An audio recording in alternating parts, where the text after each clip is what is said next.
National race from Tulle.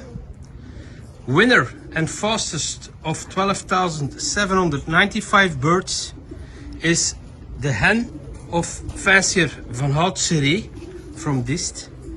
The ring number of the winning bird is B22 2041360.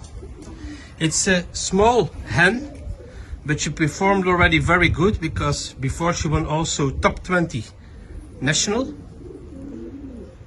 She was raised in nest position. She was basketed with small babies in nest, and now the babies are around 7-8 days old.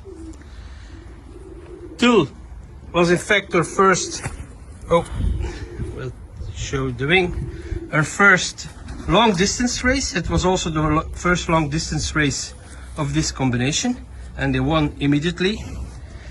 The distance is 650 kilometers, and the winning bird, the winning hen, made a velocity of 1,310 meters per minute.